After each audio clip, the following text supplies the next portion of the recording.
שבוע טוב, חבריי, אהוביי, ידידיי, הרב שרון היקר, חברים יקרים שמצטרפים אלינו.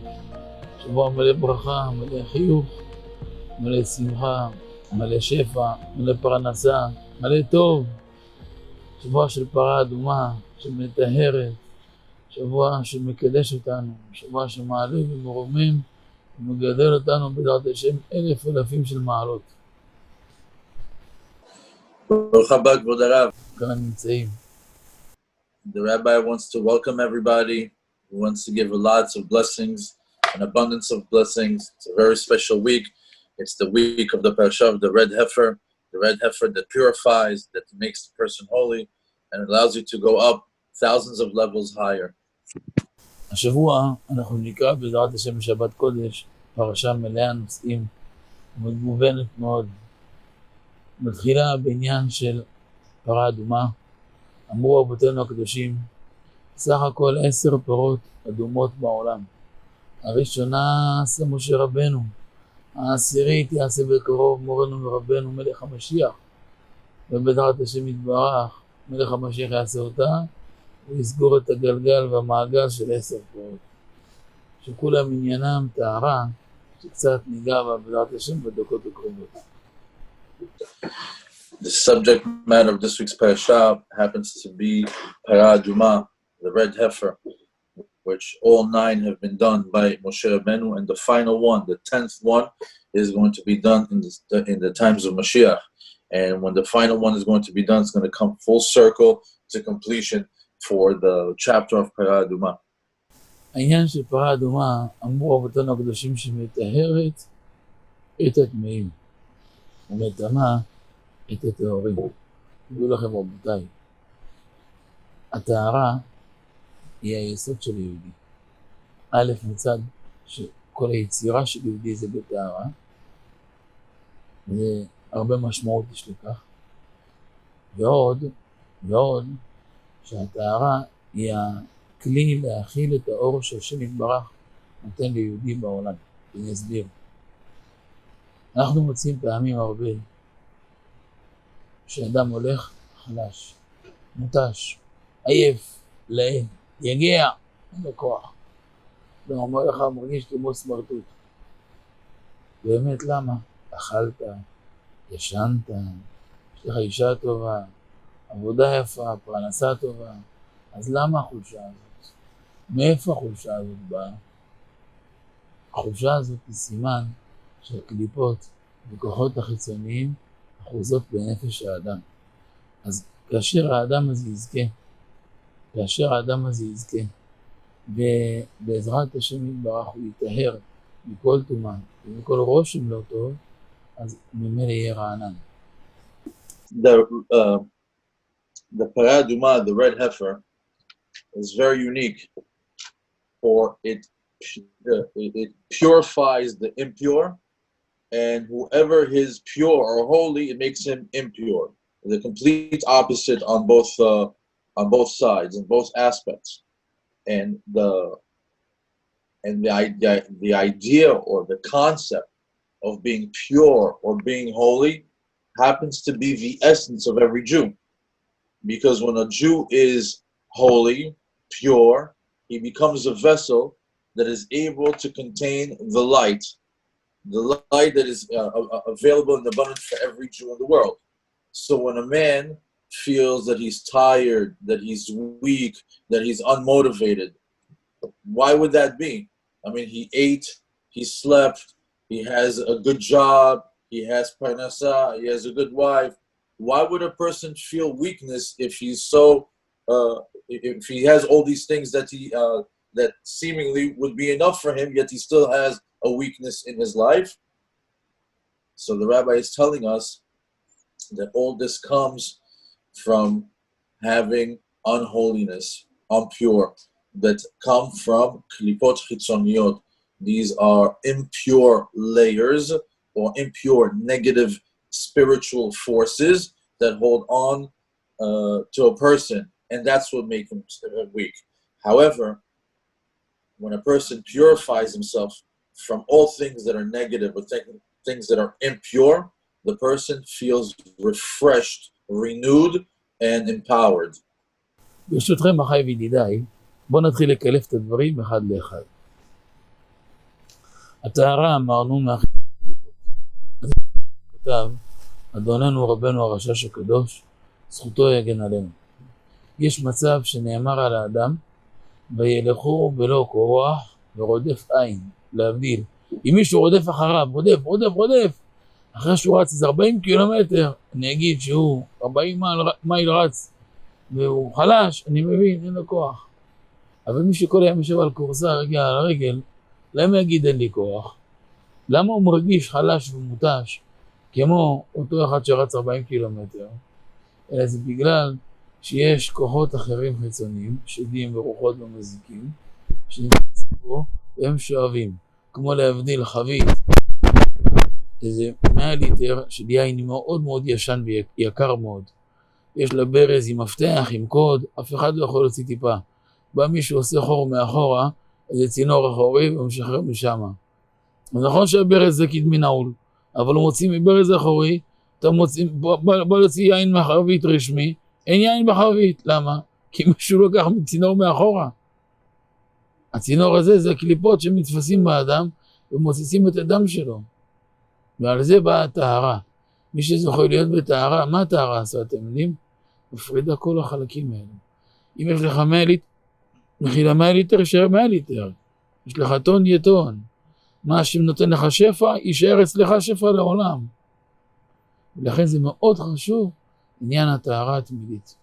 The rabbi wants to unpeel, to reveal the concept of this purity and impurity. He cites the writings of the Rashash, a very famous Kabbalistic rabbi that talks about, gives an example.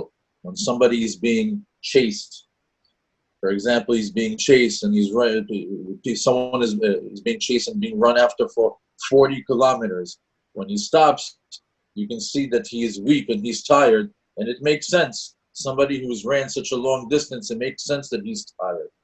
However, sometimes you see that there's people that are sitting all day long on the couch or on a chair, one leg over the other, and they feel weak. They feel that they don't have any power. How could that be? It's understandable, the man that ran 40 kilometers, that he's weak and he's tired and he's exhausted and he used up his energy. How could it be that that person that is sitting on the couch and exerted no energy can feel such weakness? So the answer to that is because there are external spiritual forces that suck the energy or the powers of the person from him. To give an example, for example, the rabbi gave an example of a barrel that contains 100 liters of old wine and has a faucet in front of it so that you can pour from the wine whenever you'd like to. He says, however, in the same barrel in the back, somebody stuck a hose, put a hole, stuck a hose in it, and he started to take the wine from the back of the barrel. So that means that the wine was getting emptied out from the back side as opposed from the proper side. So similarly, the way that the barrel was emptied out from the back pipe or the back faucet, from the tzinol, similarly is the klipot, these negative spiritual forces or layers that are attached to the person. They hold on to him and they suck away from him all the energy and all the powers that he has. But if a person is in a state of purity, a state of holiness, that 100 liters of wine stay 100 liters of wine. And when you want to have access to it from the front faucet, you'll have access to it from the front faucet. That the shefa stays eternally. That the abundance that you have when you're in a pure state stays eternally. Nothing can touch it. That's the power of being spiritually pure. יפה. אז עניין הטהרה, שאדם טהור, נפרדים אותם כוחות ממנו. מה הסימן? אדם רענן, שמח. אדם טהור. איפה זה בידי ביטוי? למשל, התלהבות. יש לך אדם, שהתלהבות שלו בתפילה ובתורה זה שם דבר. יש לך אדם, יבש, עץ יבש, תגיד לו ספורט, נאמבר 1. תגיד לו אוכל, הוא ראשון. תגיד לו פיצה, או מספר אחד. תגיד לו כסף, מספר אחד. אבל תגיד לו תפילה, תגיד לו מצווה, תגיד לו איזה שיעור תורה, אין לו כוח. בטטה, אין לו שום כוח לזה. אז למה? בגלל שכוחות החיצוניים אחוזים בו. אבל ככל שאדם יטהר יותר, זה יבוא לידי ביטוי בכך שהוא יהיה עם התלהבות עצומה.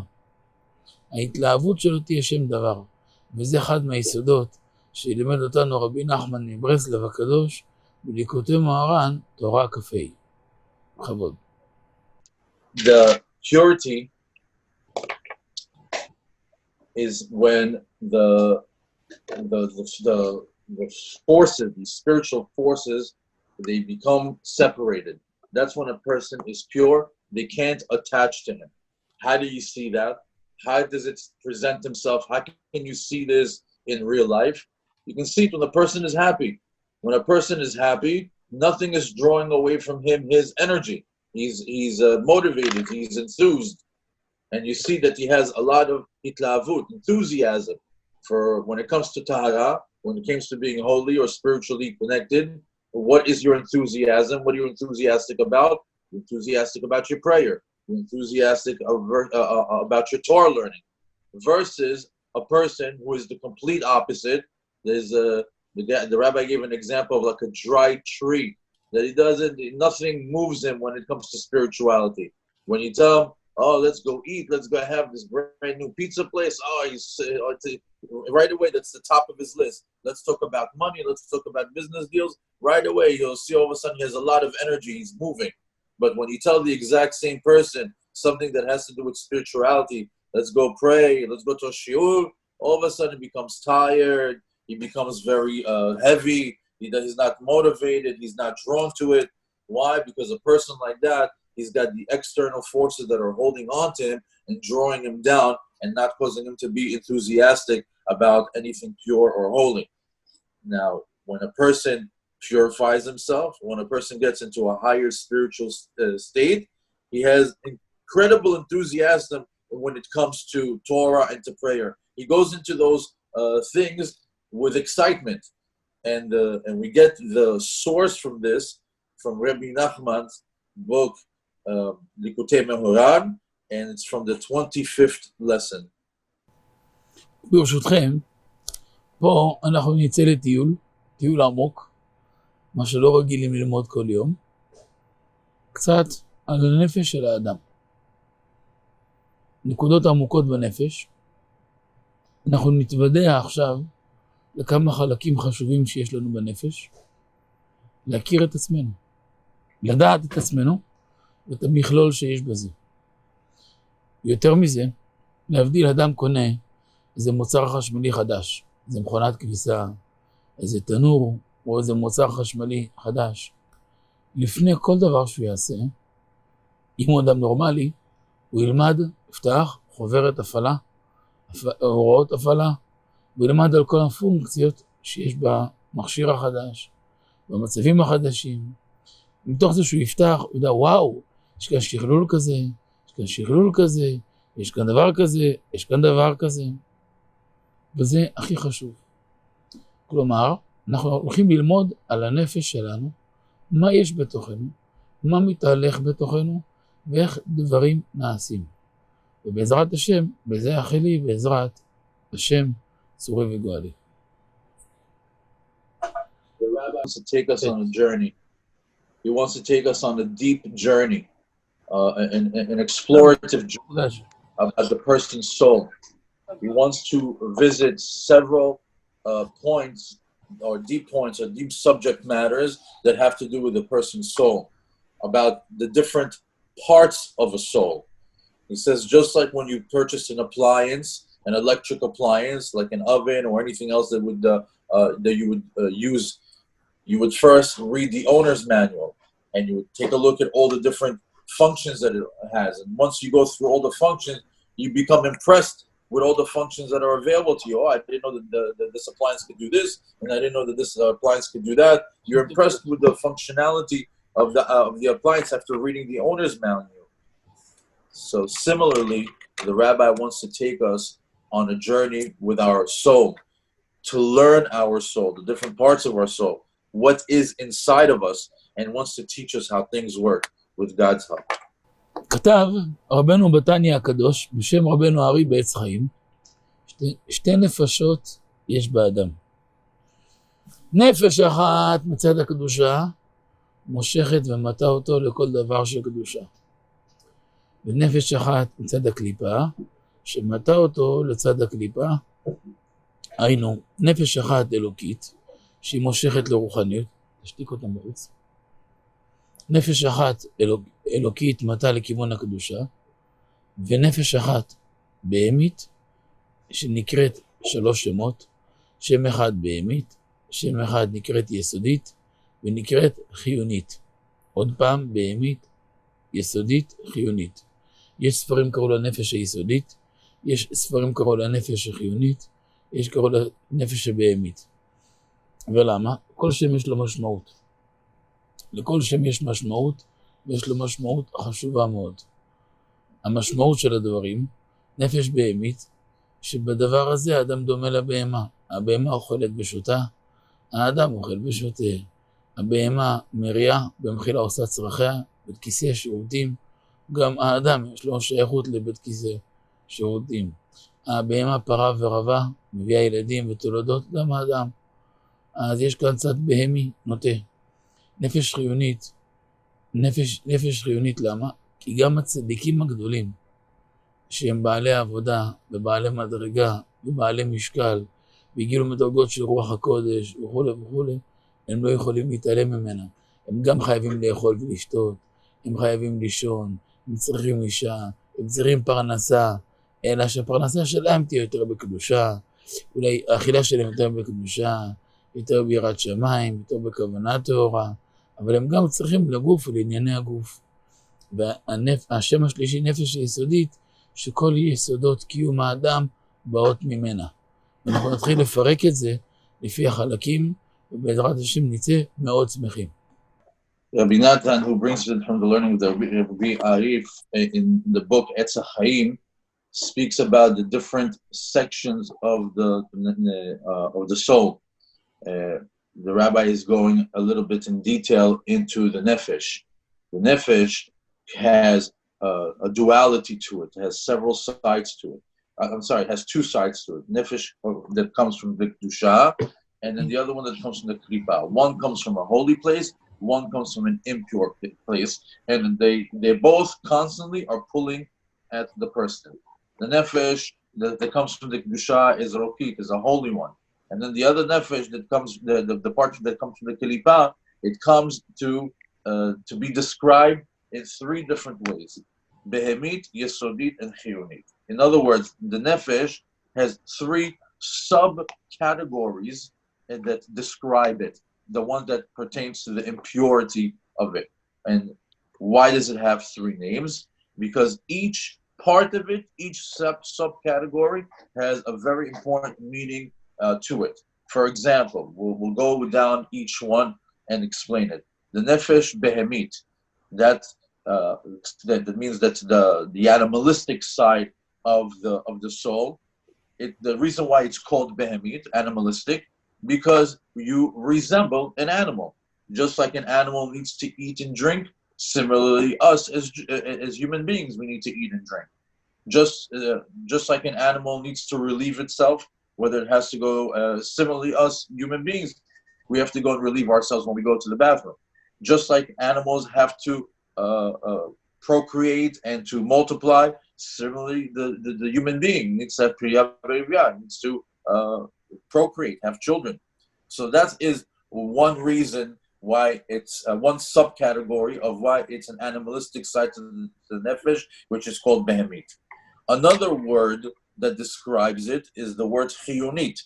Chiyunit, the rabbi said that the reason why it's imperative that we have this side to our the subcategory to our neshama, to our nefesh, is because even the tzaddikim who are on such a high level, they are so righteous, so pious, that get to such spiritual highs, they too must have earthly matters. They also have to take a wife. They also have to eat food. They also need money to survive.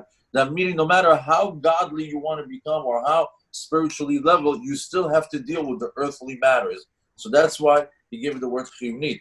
And then yesodit, meaning that it's fundamental. Why is this side of the nefesh so fundamental? And the rabbi said because everything comes from it. Everything that we draw from comes from this part of our nefesh, out of our soul. עכשיו, קודם כל הרב שרון, כל הכבוד לך. פשוט התרגום שלך מאלף, כל הכבוד, ממש אומן, חזק ואמץ. חזק ואמץ, כל הכבוד. לענייננו, אז נפש היסודית, אנחנו קצת רוצים להתעסק איתה עכשיו. אנחנו רוצים ללמוד אותה. לפחות קצת כמה חלקים ממנה נלמד. אין לי ספק שזה ייתן לכולנו מבט חדש על הרבה חלקים בחיים. הנפש יסודית היא עוד לפני הנפש הבהמי, לפני הנפש האלוקית. אם אני מדמיין את זה כמו בניין, רב קומות, מגדל, אז אני אקח את נפש היסודית, אני אתן לה 4 קומות ראשונות. למעשה קומת מרתף מינוס 1, ואני אתן לה 1, 2, 3. ומעליה ייכנס האלוקית ורוח נשמה, חיה יחידה והלאה, ועד המחצבים למעלה, ורום האצילות והלאה. נפש יסודית הדוממת, נפש יסודית נחלקת ל4 חלקים, כמו בניין עם 4 קומות, ומי שמכם עכשיו רושם, כדאי לו לכתוב את זה. יעזור לכם מאוד לכתוב את הפרטים הבאים שאני אומר. החלק הכי תחתון ונמוך בנפש היסודית, נקרא נפש יסודית הדוממת. הדוממת היא דומה במשל שלנו כמו קומת מרתף. נמצאים בה כל מאורעות העבר של האדם, כל ההצלחות שלו לצד הכישלונות שלו. מקומות וזמנים שהוא הצליח מאוד בחיים, למקומות וזמנים שהוא נכשל מסכן. יש מצב שאדם היה בחור, היה צעיר, לא היה הרבה שכל, עשה הרבה שטויות, חוץ מהכבוד הרבה טעויות, הרבה עבירות, או חטאים, פגם בענייני צניעות, נהג לא יפה בדברים מסוימים, אז גם שהוא עבר הרבה שנים, וכבר חזר בתשובה, או למשל שהוא עבר הרבה בושות, בזיונות, נחל הרבה כישלונות, הקים מערכות ונפל, וכו', או נפגע, העליבו אותו ברבים, פגעו בו, ביזו אותו, או כל מיני חלקים מסוים שאדם עבר, האדם צובר אותם פנימה. איפה זה נצבר? בנפש יסודית הדוממת. זו קומה דומה בעיניי כמו קומת מרתף, רוב בני אדם מאוד קשה להיכנס אליה. במחילה מהכבוד שלכם, זה כמעט זה כל בן אדם, מי שלא עבד על עצמו לתקן באופן ספציפי, כמו שתכף הגע בלי נדר בקומה הזאת, אולי זה שיעור בפני עצמו, מי שלא עבד נכון לתקן את זה, זה כמו להיכנס במחילה מהכבוד לביוב. למשל, לפני 30 שנה הוא עשה טעות, עשה איזו עבירה חמורה, או עבר איזו בושה גדולה. זה כמו גוש במחילה, סליחה על המשל, מה אני אעשה, אבל תורה ללמוד אני צריכים, כמו לקחת במחילה מהכבוד צועה, להדביק על הקיר. אז גם עבר 20 שנה, זה יתייבש, אבל אם זה יהיה בתוך סיר ואני אדליק את הסיר, הכל ירתח מחדש. זה נמצא בקומה, זה טבוע בקומה, זה טבוע בנפש. מה המשמעות? המשמעות שעד שהאדם לא יפעל נכון לנקות, כביכול כמו פטיש ויזמל, לחצוב בקיר ולנקות את כל הרפש והעתית, הוא לא יוכל להתקדם שום צעד משמעותי בחיים. הוא יתקדם, הוא יסתובב סביב עצמו. כמו אחד שנוסע סביב הכיכר. הוא יכול לנסוע על 200 קמ"ש, כיכר ענקית, אבל הוא מסתובב סביב עצמו. הוא מסתובב סביב העיר 100 פעמים. אז הוא נסע 700 מייל. אבל באמת, הוא נסע 3 מייל כפול 200 פעמים. לכן חשוב מאוד להקדיש פרק בחיים, קודם כל לידיעה הזאת, איך ניגשים לתקן את נפש יסודית הדוממת, לשחרר את כל המשקעים של העבר, את כל הכישלונות, את כל האכזבות, את כל האהבות הנפולות, את כל החלקים הלא טובים. ברגע שזוכים לנקות את החלק הזה, אותו יום, אותו שעה יפתחו לאדם 1000 שערי שמיים. הוא יקום שמח, הוא יקום רענן, הוא יקום התלהבות, עם כוחות חדשים. וגם עצם זה שאתם שומעים את המציאות הזאת עכשיו, ואתם עכשיו שומעים ומתחילים להתוודע על זה, זה כבר יוצר בתוככם תהליך. זה כבר מתאר אתכם. עצם הידיעה הזאת היא מקדשת מאוד את האדם ומרוממת אותו, ומביאה אותו בעזרת השם למקומות נפלאים. בכבוד הרב. The rabbi wants to go into detail into where we last left off about with this fundamental part of the nefesh, the part that he called the yesodit. Now, he suggested that we get a notebook and that we write this down and that we learn it, and we're going to learn the parts of it because this is going to give you a new outlook. The rabbi highly recommended that you take notes on this part of it, because this is groundbreaking or a breakthrough that you will have as you acquire this life tool that he's sharing with us. In order to understand this nefesh yesodit, you should know that it comes before nefesh elokit. It has a place that it's before the godly part of the nefesh. And he says, if I have to explain it to you in a form of an example of a building, let's say you have a building. This nefesh yesodit that right now we are discussing has a value in a 12. Let's say if we have a building and it has like 10 floors or 12 floors, this particular part of it will take up 4 floors. And the way that he would describe it is that 1 floor would be a dark basement, and then 3 floors will be built on top of it. That's the visual that the rabbi gave us to imagine what is the foundation of the nefesh, what is the foundation of our soul. So, and on top of that, if you continue, for those of you that know the different parts of the soul, we know that there's additional parts to it. There's the nefesh elokit, ruach, neshama, chaya, yechida. These are all different parts. But before we can get to those parts, the foundation, the basic part is the nefesh yesodit, the fundamental soul, and that has 4 parts to it. 1 is the basement and 3 is on top. Now, since it has 4 parts, the rabbi wanted to give us a broader example of what it means, the definition of this nefesh yesodit. You have to imagine that this part of your soul, part 1 of nefesh yesodit is nefesh yesodit domemet. He gave it a title, a name, that it's the fundamental soul, but the dormant one. What does it mean, dormant? He says, imagine it as if it's a basement, the past. And in the past, just like every one of us, we have all our failures and all our successes. So when we were younger, or when people are younger, they do a lot of mistakes. Whether lack of knowledge, maybe they didn't use their brains, maybe the fact that they weren't so polished, they weren't so connected. And during that time period, a person amasses or acquires or gains a lot of life experiences, some positive, some negative. Maybe the person was embarrassed. Maybe the person was put down. Maybe the person went through several failures in his life. Maybe he was insulted in public. Maybe he had certain things that was very hard for him to recover from. And all that is accumulated and it's kept internal. And where is it stored? All these failures, all these scars of the past, they're all stored in the nefesh yesodit domemet, which is the part that we're discussing right now, this dormant fundamental foundation of the soul. Now, this particular place is a very hard place to reach. A lot of people don't know how to access this part of their soul.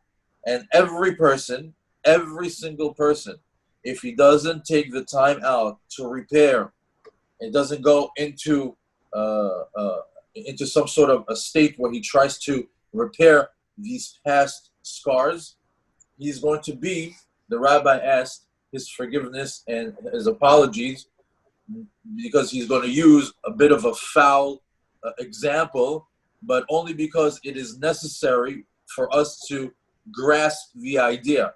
He says a person who doesn't take the time out to fix these dark scars from the past, it's as if he's entering a sewer where there's all the filth and all the garbage and all the excrement of life. For example, he gives another, a unique example. He says, imagine 30 years ago, you made a huge mistake, and it's buried deep down in your subconscious or deep down in this basement of your soul that the rabbi was discussing. So again, he asked he's apologizing for using this type of foul example, but it's necessary in order for us to understand. He says, imagine you took a big pile of excrement and you put it on the wall. Now, after 30 years, what happens? It dries up. But if you take it off and you put it into a pot and you cook it, what happens? It renews itself. It gains its moisture again. He says that's the same thing that happens when a person takes his past, his past challenges that he didn't deal with, or life, the hardships of life, and he doesn't deal with it. It's all stored in this part of the neshama, in this nefesh yesodit. And until a person doesn't act right according to it, meaning until a person begins to try to repair this emotional scar or these things that he's harboring in the past, he has to take upon himself almost like a hammer and a chisel and try to break away at it little by little. Otherwise, if he doesn't take the time to clean up the past, it won't clean up. And it's constantly going to loop around. It's constantly going to circle. The rabbi gave an example of a guy who drives 700 miles. If you go from point A to point B, you made 700 miles. But if the guy is going in circles, right? You did 3 circles of 200 miles an hour, for example. What happened? He's still in the same place. Yeah, he did go 700 miles. But which way did he go? He didn't go straight. He's still getting looped into the same situation. So the rabbi wants to give us the key. How do we fix this part of our soul, this dark basement in the foundation of our neshama? How do we fix this part of it? He says we have to free ourselves of past experiences, of past failures, of failed loves, failed businesses, failed relationships. Anything that we are harboring in the past, we must let it go. Otherwise, there's no way to repair this part of our neshama. And when a person does do that, immediately when a person deals with that part of his soul and he takes the time out to work on it, immediately the gates of heavens open up. And immediately he feels refreshed, he feels new, he feels renewed. And not only is this something that in all the things that he's been harboring, it starts to pass. And not only that this is something that not only that we know, but that we heard, that this reaches, a person is able to reach amazing new heights, amazing new places in his life once he's able to let go of all the past dark experiences in his life. האמת, זה נושא כבד מאוד, אבל כדאי ללמוד אותו פעם, אז אולי לא להיום, כי זה נושא עם הרבה משמעות. אבל אני רוצה מפה להגיע לנקודה של פרה אדומה, אז אני ממשיך צועד הלאה. אבל כן, אני יכול להוסיף מילה, שמי ששואף בדעת השם להשלים את חלק הנפש, הרוח והנשמה והלאה, לזכות למקומות, למדרגות רוחניות יפות, חייב, בלתי נמנע, וחייב, בפרק מסוים בחיים להשקיע מאמץ, בתיקון נפש יסודית הדוממת, על כל חלקיה, נרשם לנפש יסודית שמעליה, שהיא הצומחת, שעליה אנחנו נתעסק עכשיו, שלמעשה נפש יסודית הצומחת היא למעשה שורש כל המידות הטובות והרעות. למשל, מידת הכעס, או ההפך מהכעס, אדם שלב, נינוח, סבלן, אדם רתחן או סבלן, קמצן או פזרן, צר עין או בעל עין טובה, או למשל אדם שמח או עצוב, גאה, גאווה או ענווה, וכן הלאה. כל המידות הטובות והרעות מושרשות בה. ונסביר. המידות הטובות או המידות הרעות זה לא מצווה או עבירה. למשל, אין מצווה להיות פזרן ואין עבירה להיות קמצן, ואין עבירה למשל להיות צר עין, או אין מצווה להיות בעל עין טובה. אבל זה היסוד של כל המצוות. הבסיס והיסוד של כל המצוות זה דווקא השלב הזה של החלק הנפלא הזה של המידות הטובות והרעות. המידות הטובות והרעות הם החלק היסודי ביותר והמקור לכל מצוות התורה. כלומר, לפני שיבוא השלב של מצוות התורה, יבוא השלב של מידות. קיום המידות בנפש האדם, איפה המידות הטובות והמידות הרעות מתלבשות? הן מתלבשות על הקומה השנייה, שקראנו לה נפש יסודית הצומחת, שהיא שורש כל המידות הטובות והרעות שמושרשות וקיימות מובנות בה. בכבוד. Now, this is a very heavy subject. It's a very serious subject matter, but it's worth it to be learned. It has a lot of value. It has a lot of importance. And the rabbi still wants to circle back to the subject that we started with in the beginning of the class, which is the red heifer, the paraduma, and he will be able to do it. However, for a person who strives to reach high levels in his spirituality, and he wants to go higher and higher in each part of his soul, first must do a tikkun on his nefesh yesodit. We just discussed the first part of it. Remember that the nefesh yesodit domemet is the first part, and the second part that the rabbi is discussing now is that the person wants to do tikkun nefesh yesodit somachat. Now this is something, a second level, where this part of the soul, like we said, it's like 4 floors. We just dealt with the basement. This is the 1 floor above it, and this part of the soul flourishes. Somachat comes from the word flourishing. To explain this part of the soul, the rabbi gave an example. There's dichotomy between things in the world. Everything has 2 sides to it. Just like a person can be angry, a person can be peaceful and have patience. Just like a person can be cheap, similarly you can have a guy that throws his money around. Just like a person has a bad eye, or he looks bad, he has a vantage point that is negative on people. Similarly, a person can have an ayin tova, a good eye, where he sees everything through a positive lens. Just like a person can be happy, a person can be sad. Just like a person can be full of pride or full of like a show-off, then a person can also be humble and be anav.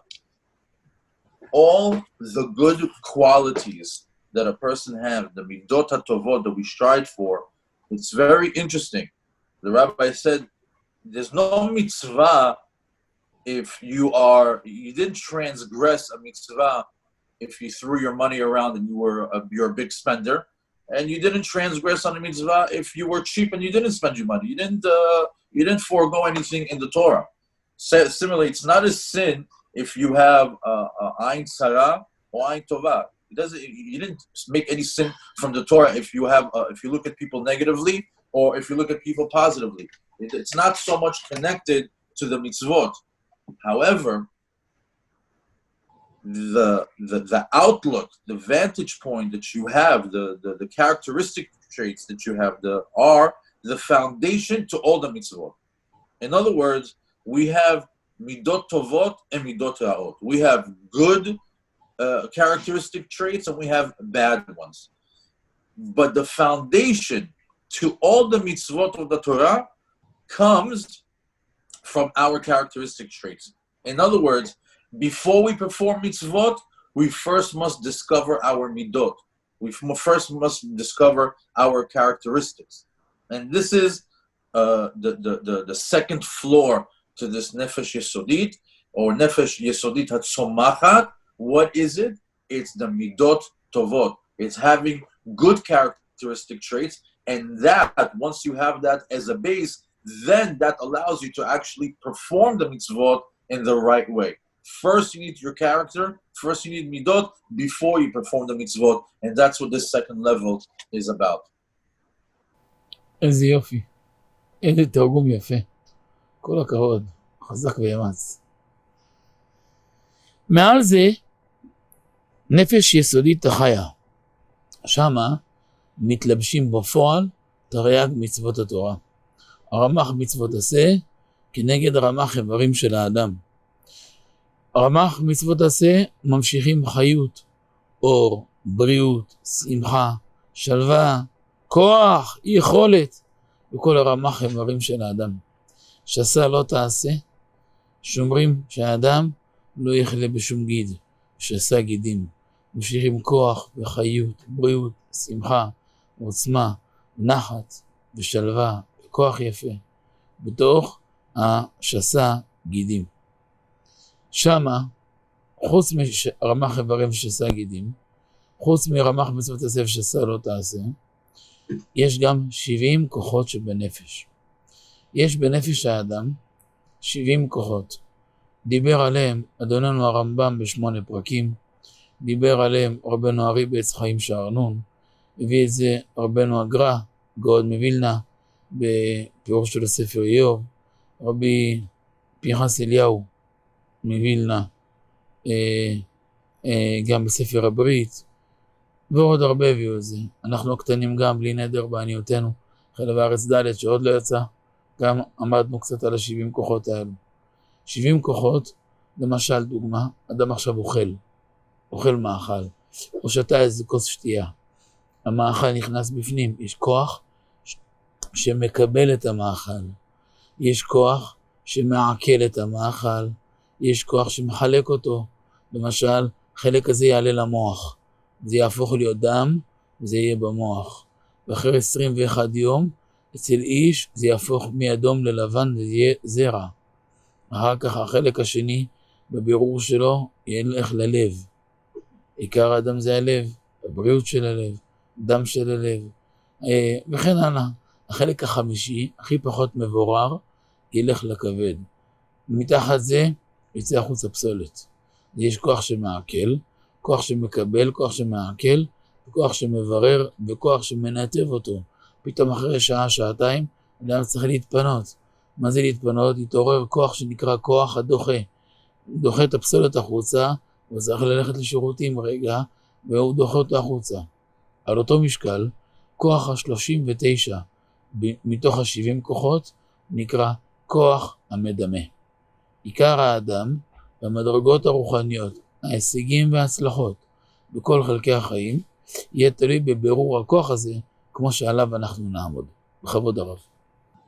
We move on to the next level of this nefesh yesodit, and the name of this level is nefesh yesodit hachaya.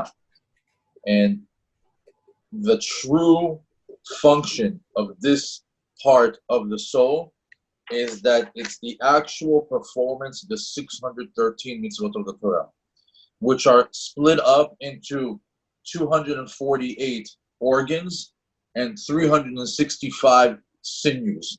The 248 organs are corresponding to mitzvot aseh, the positive commandments, and the 365 are corresponding to mitzvot lo ta'aseh, which are the negative commandments. And both of them are connected. The 245 mitzvot that are connected to the organs that give life and health and a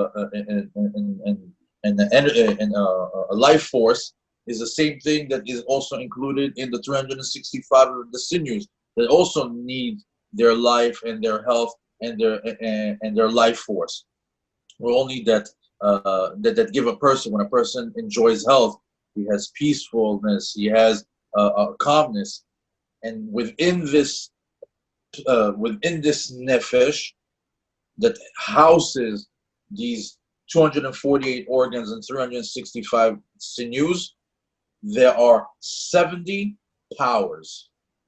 The nefesh has 70 powers.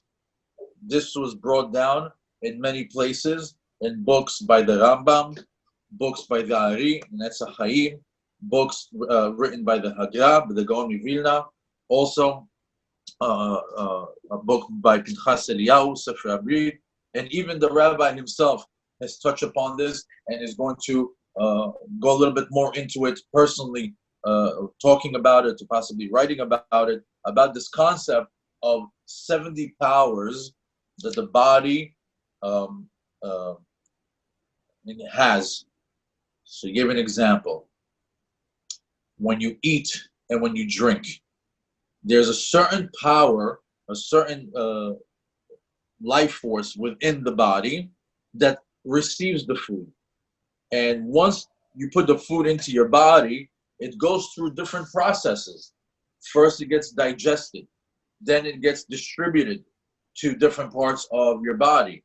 Then it gets separated to to being able to take away the nutrients or the vitamins from it, and then the other parts that go into the excrement. I gave an example when one of the 70 forces that we're discussing when a person eats or drinks. For example, when you get the food enters the system, some of it gets turned into goes to different parts of the body, whether it's to the heart, whether it's to the brain. It turns, for example, the food turns into blood.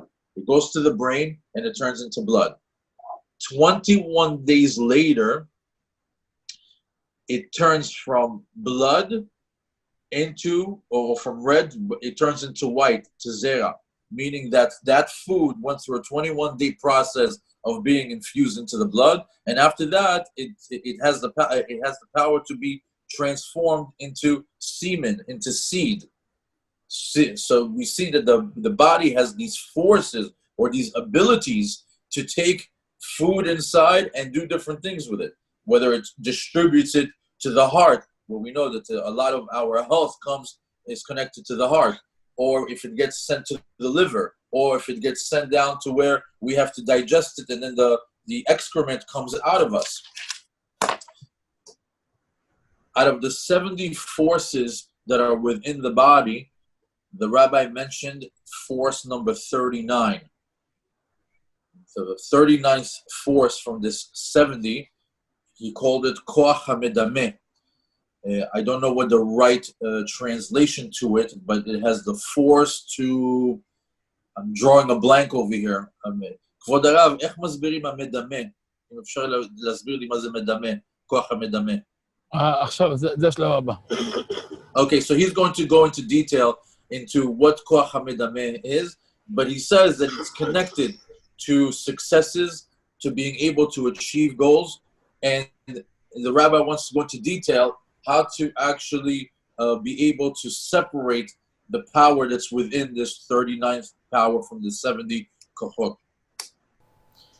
כוח המדמה, כמו שאמרנו, כוח ה-39 בנפש האדם, הוא כוח מאוד מאוד מרכזי, מאוד מהותי. זה למעשה הדמיון. עולם הדמיון שבאדם, שבנפש האדם. הוא דומה כמו צינור עם שתי קצוות. צד אחד, אם אדם זכה לזכך אותו, לנקות אותו מכל תינופת, מכל הרבב, הוא יכול להגיע לכל המדרגות של רוח הקודש, של ראייה, של נבואה, עד מראה הנבואה ומעלה. וזה צד אחד. צד שני, אם אדם לא זכה לזכך אותו, אז על ידי הכוח הזה, הוא מגיע לכל העבירות שבעולם. למעשה, מה זה מסך? תעתוע הדמיון. אדם רואה איזה בובה על המסך. מה יכול לגוע בה? מה, אפשר לממש את זה? לא כלום.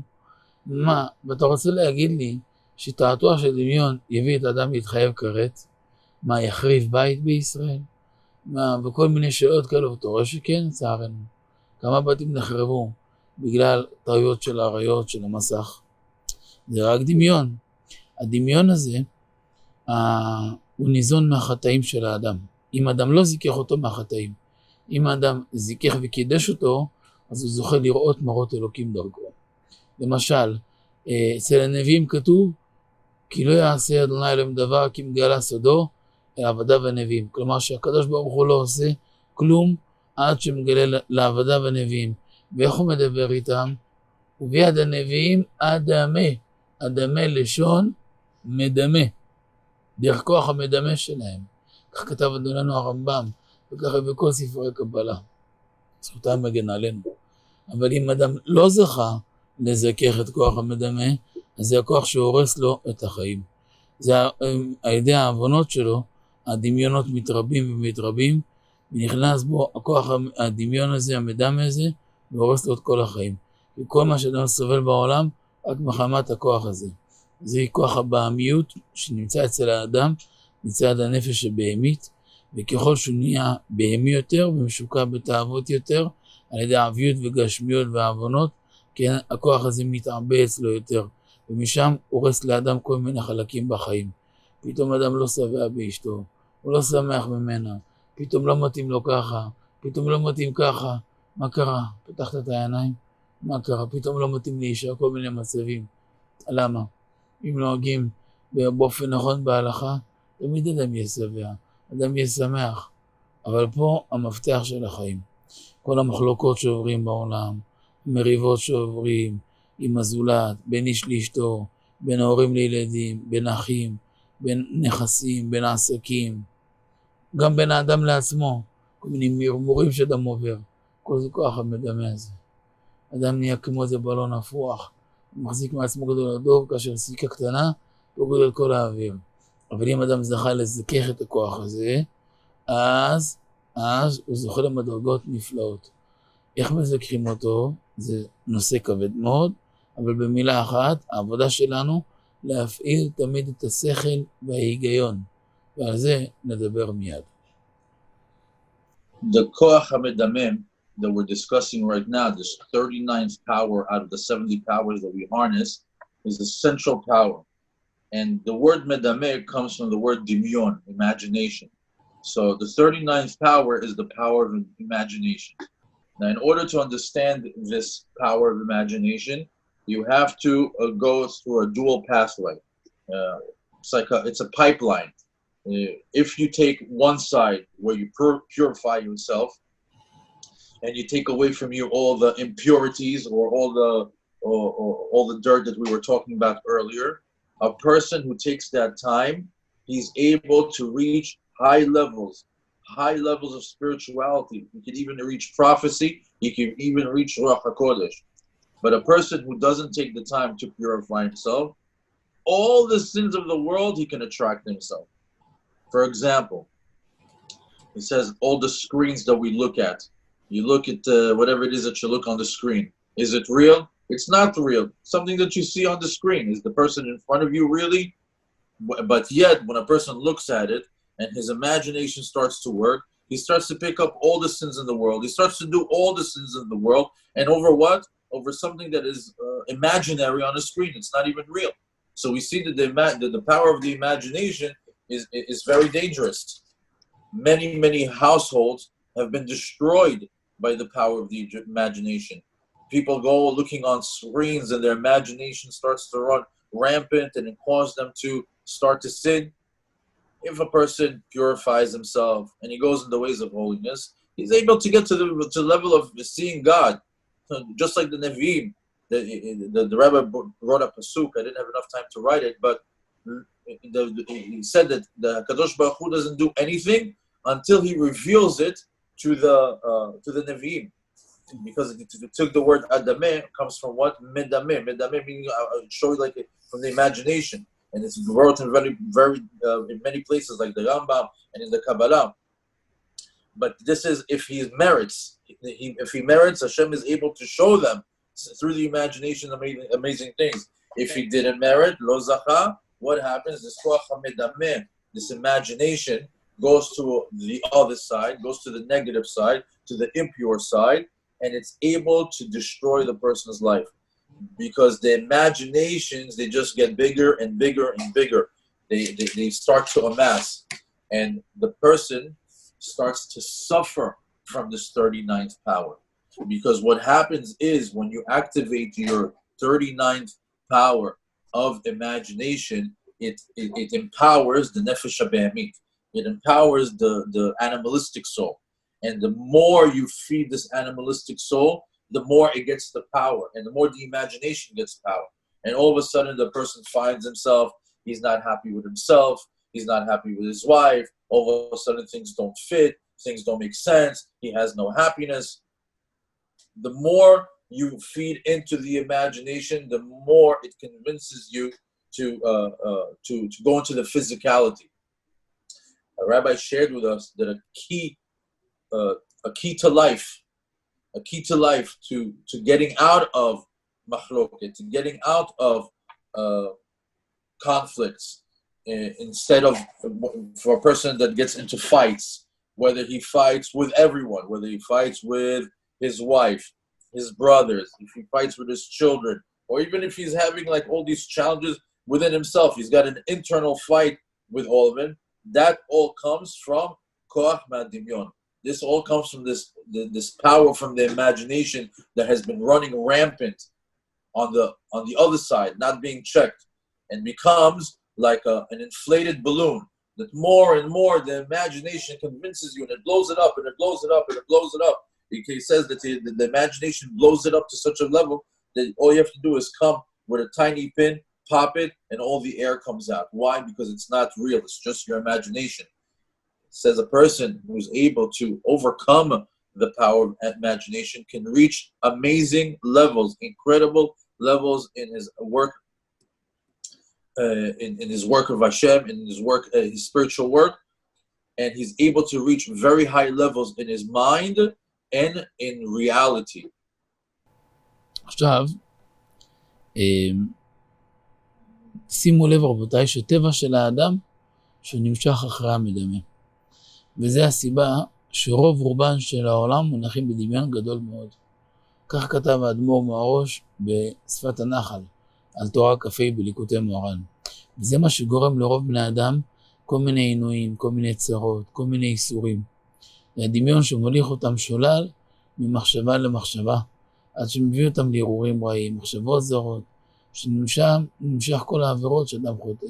אבל אם אדם היה זוכה לזכך את הכוח הזה, והיה מפעיל את ההיגיון האלוקי והשכל הנקי והטהור, אדם לא היה נופל בשום מקום. זה גם השורש של הנפילה בעסקים של האדם. זה שורש הנפילה בבית. זה שורש הבעיות בין איש לאשתו. זה שורש הנפילה במצב רוח. שורש הנפילה בכל התחומים. אבל אם אדם רוצה להתרפא מזה, בשלב הראשון להתחיל כל דבר להפעיל היגיון טהור. את השכל הנקי והטהור. למה דומה השכל? כמו אמרנו לפני חודש, אם אתם זוכרים, כמו האדם שלו זה מרצדס גדול, 630 ככה יפה, רק בטעות החברה שכחה לעשות הגה באוטו. אתה תעלה לאוטו בלי הגה? מי יכול? אתה מוכן לעלות לאוטו שאין לו הגה? אי אפשר. מי ייסע באוטו שאין לו הגה? זה מתאבד. אי אפשר. אותו דבר. הלב שלנו מלא רגשות ותאוות ותשוקות וחמדות וצרכים, אבל הוא דומה למרצדס. עיקר האדם זה הלב זה העיקר הלב. אבל אנחנו צריכים לזכור שההגה של הלב, ההגה של המרצדס, זה המוח, זה ההיגיון הטהור, ההיגיון השכלי שהקדוש ברוך הוא נתן לאדם. ומי שמפעיל תמיד את ההיגיון האלוקי, אז הוא לאט לאט ניצל מהמדמה.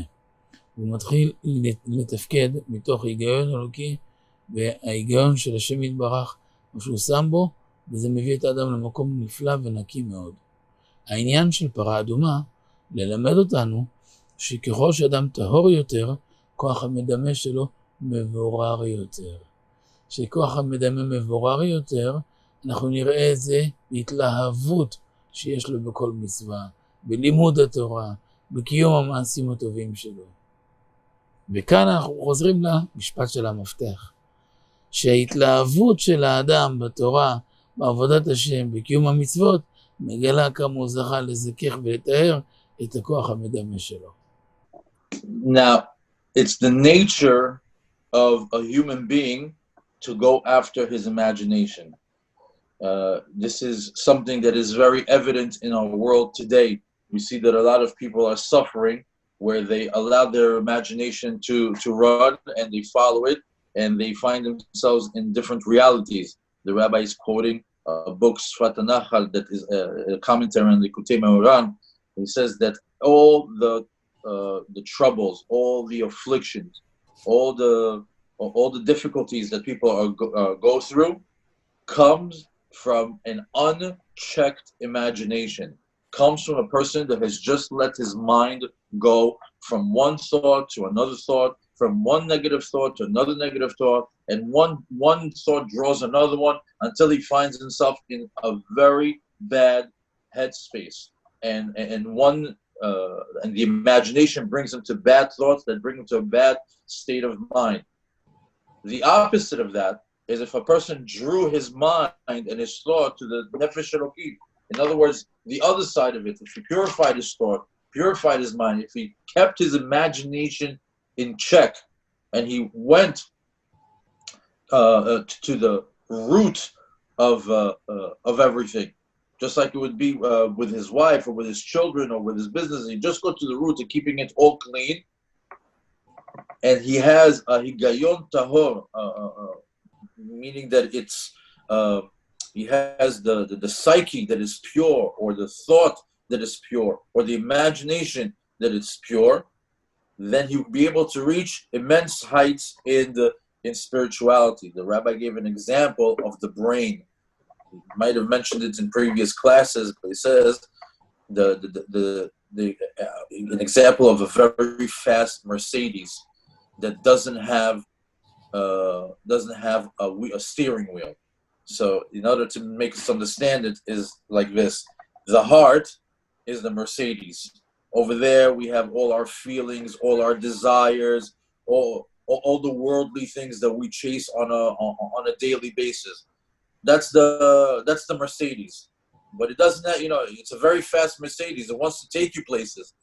But there's no steering wheel. There's nothing to guide it.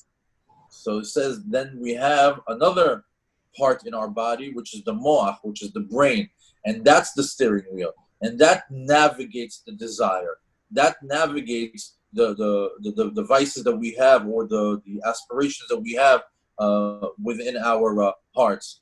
So he says when a person takes his imagination to the holy side, takes it to Gayon Eloki, it takes it to a clean place, takes it to a place that he can achieve things through purity. It brings us back to the beginning of the lesson of Paraduma. What's Paraduma?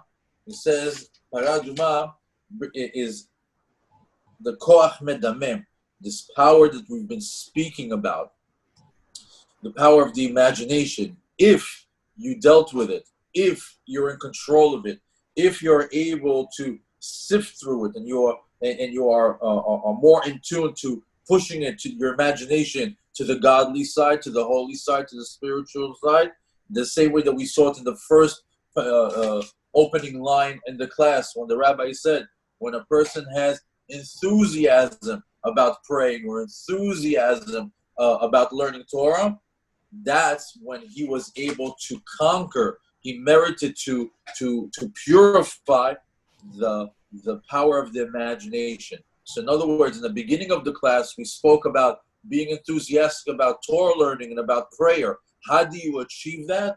It's by taking this 39th force that is the power of imagination and steering it towards purity, steering it towards godliness, towards spirituality, and that will in turn give you the enthusiasm that we seek to be enthused about Torah learning and praying. אז היום למדנו קצת חלקים קצת יותר כבדים בנפש האדם, ולמדנו היום איך למעשה אנחנו מתחילים לנקות חלקים מהעבר, איך אנחנו מתחילים לפעול, להתקדם, על ידי ברור כוח המדמה, שזה על ידי הטהרה. לכן אדם שהוא טהור, אתם תראו תמיד הוא יהיה שמח. אדם שהוא במחילה ההפך מטהור, תמיד תראה נטייה לדיכאון, לעזבות. תראו כל במחילה, בואו נלך אצל הגויים רגע נסתכל. תראו אצלם כל השירים שלהם סביב אהבה נפולה, סביב דברים שהיא עזבה אותו וזה טיפשה אחת ככה וככה. כל הסביב שטויות, למה? כי הם משוקצים אותו דבר, מי שהולך אחרי התרומה, אז תמיד הולך אחרי הדיכאון. אבל מישהו יראה שמיים כמוכם, תמיד שמח. תמיד שמח. אני רואה את הפנים שלכם פעם בשבוע. אני לבד נהיה שמח כל השבוע. יש לכם פנים שירד שמיים. רואים שמוליק שלנו, פנמה, רואים יונל, רואים אהרון שלנו, רואים כולם, בליאנה, כל החברים אחד אחד. תענוג. גם אלו שלא פתחו את המסך, רואים את השמות שלהם, כבר זוכרים אותם, חושבים עליהם. זה ממש נפלא לראות אתכם. אז אני מסכם. הבירור שכוח המדמה, מה הוא עושה? המדמה הוא יגלה טהרה בנפש.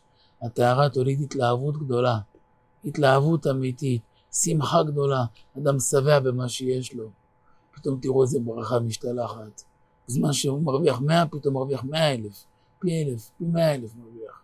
מספרים עצומים, למה? כי יש לו עין טובה, הוא שלב, הוא במקום הטבעי שלו. לכן אף פעם אדם לא יסתבך עם יצר הרע. לא להיכנס למשא ומתן. אמר לנו אבא הקדוש, עטרת ראשנו רבי יורם מיכאל אברג'ל זכו לטוב. אתם יודעים למה בני אדם נופלים ביצר הרע? כמו בגלל סיבה אחת, כי הם נכנסים לטוען וניתן איתו. אל תיכנסו איתו אף פעם למשא ומתן. אף פעם לא נכנסים למשא ומתן איתו. עם יצר הרע לא מסתבכים. אל תיכנסו למשא ומתן. מי שעושה ככה, יהיה תמיד טהור, יהיה תמיד קדוש, שמשמור עליו, שמשמח אותו, שמגדל אותו. יפתח לו שערי שמיים. ככה גם הילדים יצליחו, הילדים יעלו ויתעלו. זה המפתח של הכל. לכן המפתח של השבוע הזה זה פרה אדומה, זה טהרה שהיא המפתח לכל המדרגות הנפלאות שיהודי יכול לזכות בעולם. על ידי הטהרה. שיזכה להיות טהורים תמיד. הטהרה גם תחדש כוחות. מה ההפך מכוח? חולשה. פתחנו את השיעור היום, יש מצבים של חולשה, אדם לא יכול לזוז. למה? אחיזת הקליפות. למה? זה היעדר הטהרה. זה ההפך מהטהרה. מי שהוא טהור, תמיד שמח, תמיד בוער. המנועים שלו לא נחבאים, זה כמו בוינג, כל הזמן, חזק מאוד. כל הזמן שמח, כל הזמן מתלהב, כל הזמן. יש לו כל המרץ שבעולם. בעזרת השם ככה נזכה כולנו. להיות טהורים לפני השם תמיד. בכבוד הרב. So we learned how to clean up certain parts of our soul and how to clean up certain things from the past, how to move forward, and how to pay attention to the power of our imagination. Excellent. And know how to navigate it. That when you go to the pure side, when you navigate your imagination to things that are pure and holy, the result of that will be happiness. The result of that will be evident in your outward attitude or your outward appearance. You'll be happy. The opposite of that, if you navigate the power of your imagination to the impure side, it's going to be evident outwardly as well. You're going to see a person feeling depressed, sad, down. The Rabbi said, pay attention to the songs of the Gentiles. Everything is about a loss. Everything is about depression. Everything is about things that are not going right, and that's because that's where they draw their inspiration from. That is their experience that they're singing about. That they constantly are talking about their failures and about the depression. However, a God-fearing Jew or a person who's God-fearing, you'll notice he's always in simcha. He's always in a state of happiness and joy. On that note, the Rabbi wanted to say how happy he is to see us every single week. Every single week, we give him a nice boost of happiness that he starts his week with seeing the faces. He's recognizing the faces on the videos, and even the ones that are not on the video, that are not showing their face, but just have their names on the screen. He's starting to remember them, and he's happy that we're here, and he gives him happiness for the entire week. And he mentioned a few names in the specific that bring him happiness. Also, he discussed the sifting of the sifting or the crystallizing of this force of imagination. That once a person is able to crystallize or able to harness his imagination and navigate it in the right direction towards holiness, he is able to reveal an immense amount of light in his soul. He begins to have real enthusiasm. He begins to be really happy with what he has. He's happy with his lot. If he earned $100, he's able to earn $100,000. He has a good eye, and he's happy with all that belongs to him. He's happy with his shot, with his share, with his lot, and everything comes to him naturally. And he acts from a place where everything comes naturally to him. The Rabbi is giving us very good advice. He says, don't get tangled up with the Yetzer Hara. Don't fall for his traps. Don't try to wheel and deal with him. The minute he starts to, give you options, if you do this, if you do that, the minute you get to, in Hebrew it's called Masau Matan, when you're dealing back and forth with that, it says don't fall for that trap. Because once you fall for that trap, you're never going to get out of it. He says that a good advice I can give you is not to get tangled up with wheeling and dealing or making deals with the devil. He says we should be holy. We should be wholesome. We should be happy. And we should be, when a person that is able to navigate his power of imagination, not only is he going to be healthy, but happy. Not only is he going to be holy, but he's also going to be happy, and he's going to grow, and the gates of heavens are going to open up for him, and his children are also going to be successful, and they also in turn also elevate themselves in the level that they're on. The key that to this lesson today that started out with the Para Aduma, which is the red heifer, is that the red heifer is all about purity. It has the power to turn the impure to pure. And in today's lesson, we saw that the being pure, having tahara, has immense powers. It has immense powers where the other side of it, the flip side of not having tahara, brings you weakness and tired. It's the opposite of it. When a person is in a state of holiness, a state of tahara, when his power of imagination is harnessed, he feels happy, he's enthusiastic, he's got energy, he has drive, the engine is on, he's ready to go, he's like a race car ready to race. But a person who is on the other side of it, you notice he's drained, there's no power, he feels weak, he complains. A state that we all want to be motivated, to be driven, to be happy, stems from a person navigating the power of his imagination in order to stay in that status of tahor, because that's where that power is drawn from. And that the Rabbi blesses that we should all be tahorim b'fnei Hashem tamid. The Rabbi blesses that we should all be pure in front of Hashem always. חברים, תדעו לכם שאני אוהב אתכם אהבת נפש. אהבת נפש. אין לכם מושג כמה אני שמח בכם. אוהב אתכם מאוד מאוד, רואה את הפנים שלכם, רואה את השמות שלכם. גם מה שלא יודע אנגלית כותבים לי, אתם רואים על דף, כותבים לי את השמות שלכם. וברשותכם כל השמות שלכם מופיעים כאן. ואני רוצה רשות מכם להתפלל עליכם כל השבוע. שהשם יפתח לכם את כל השערים. אבל אני רוצה לשמוע אמן חזק.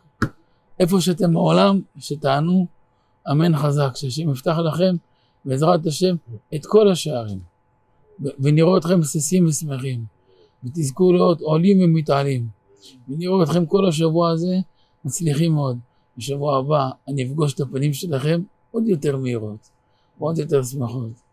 גם אני רציתי שבוע הבא בלי נדר לעשות ברכה מיוחדת לכל מי שיביא איתו עוד 3 לשיעור, או 3 או 4 לפחות לשיעור.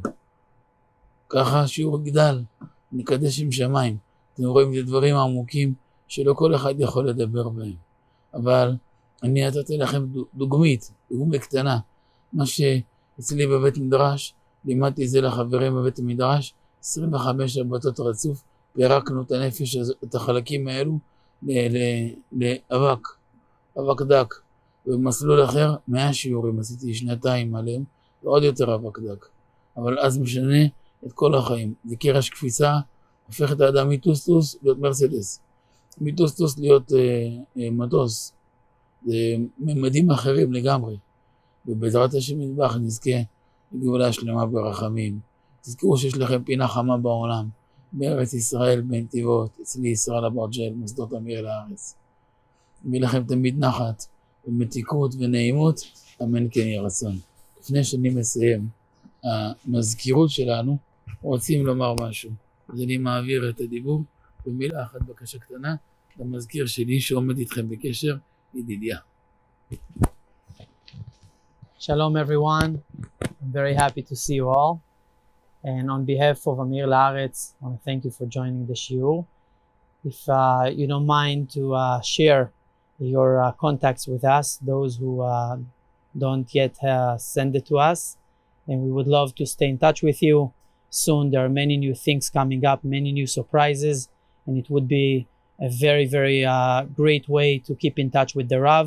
If you can send us your email and a phone number, you can either do it on the chat, or if you don't feel comfortable, you can do it privately to me on the chat here, or to the email that I send on the chat. You can see it, Rabbi at Hameir Laarets. You can see it on the chat, or my phone number. It's my personal phone number. Would love to stay in touch and be for assistance for you. To our Rav, Toda Rabba, and have a great week. The Rav loves you, the love of the soul. You can unmute yourself and say goodbye to the Rav. גם אנחנו אוהבים אתכם הרב. אין כמוהנל. הרב שרון רוצה לגמור לתרגם?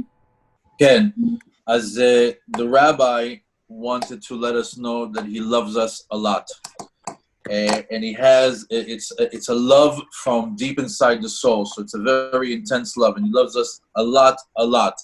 He wants us to know that he had somebody write the names of everybody that was on this class, whether it was in English or in Hebrew.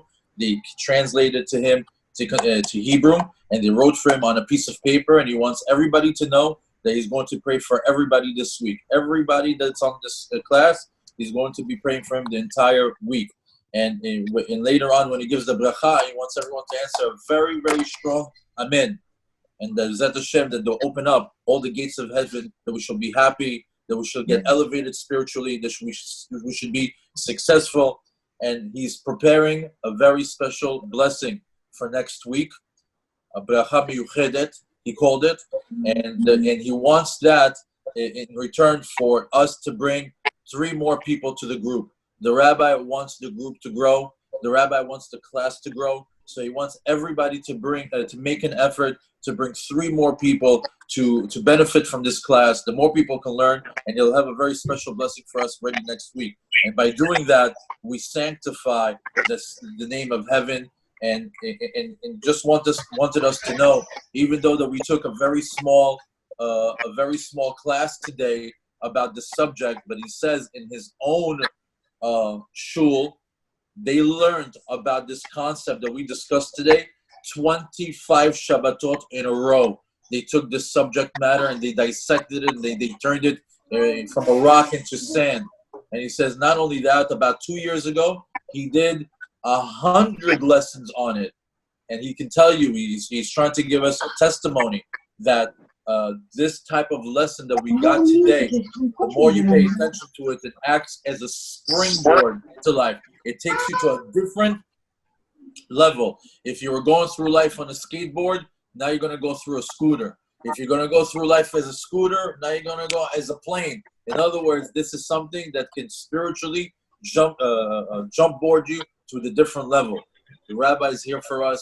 The rabbi is in Netivot. He wants us to know that that we're in his heart, that he loves us, and he wants us to have nachat, sweetness, and pleasantries. And as you can see, he wants more people to get involved.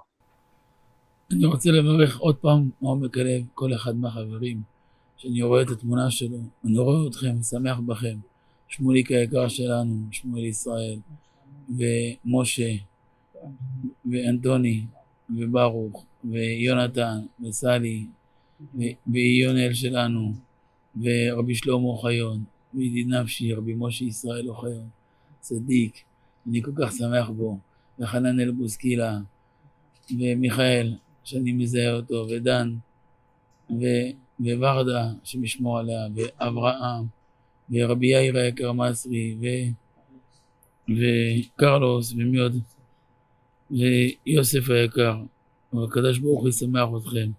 אפשר החברים גם דוב, ושלא הזכרתי, הקדוש ברוך הוא ישמח אתכם, תן לכם נחת, וכמו שאמרתי שבוע הבא, אני עושה ברכה מיוחדת, כל השבוע מי שיביא איתו 3 או 4 חברים נוספים לשיעור, גם איפה החבר שלנו, שמקבל אותנו. אפשר לשאול שאלות, כבוד הרב? בכבוד, בבקשה.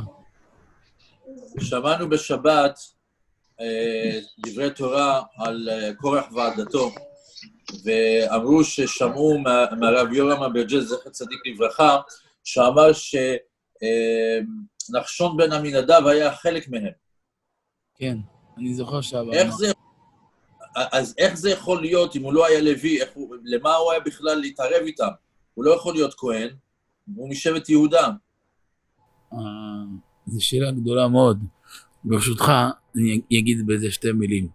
העניין הזה של המחלוקת, תשימו לב שמי שחולק על הצדיקים, זה לא אנשים פשוטים. בדרך כלל כל המחלוקת עליהם, כמה מתלמידי החכמים. דווקא אלו שיש להם תורה, הם אלו שהם מתעסקים עם המחלוקת הזאת. זו שאלה קשה מאוד. ואתה תאמין ש250 ראשי סנהדראות, 250 גדולי העולם הלכו עם קורח.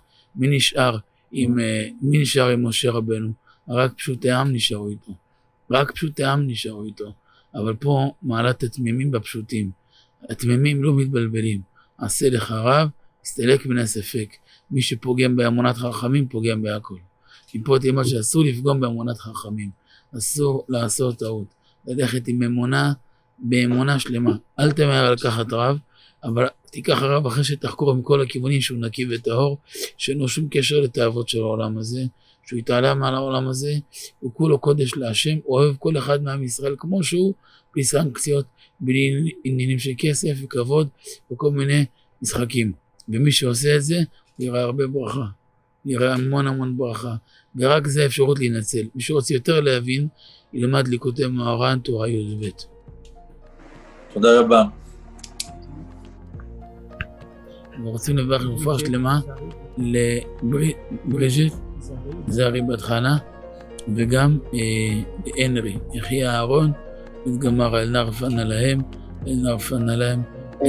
להם, תוך שכל חול עמו ישראל, יפות חולי הקורונה, שמרפא להם, וכל החולים העם ישראל ייתן להם חיים טובים, חיים ארוכים, וכולנו, עם כל הבריאים, יתמיד את הבריאות שלנו, שבני ביתנו עד 120 שנה, יהיה לנו שבוע טוב, שבוע שמח, שבוע מבורך, ונראה את כולכם השבוע הולכים ומצליחים, עולים ומתעלים, הרבה שפע, הרבה ברכה, הרבה שמחה, הרבה נחת, ולא נפסיק לחייך כל השבוע בעזרת השם, כל החיים, עד 120 שנה, גם אדם שלנו, שכל כך אוהבים את אדם, מותק שלנו, וכל כך שמחים בכם, ברבי אברהם נחמני, איפה אברהם שלנו, מותק, תן לכם חיים ארוכים, בשמחת חיים, ולא תפסיקו לחייך כל השנה בעזרת השם, עד 120 שנה.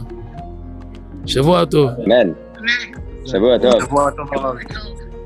שבוע טוב הרב.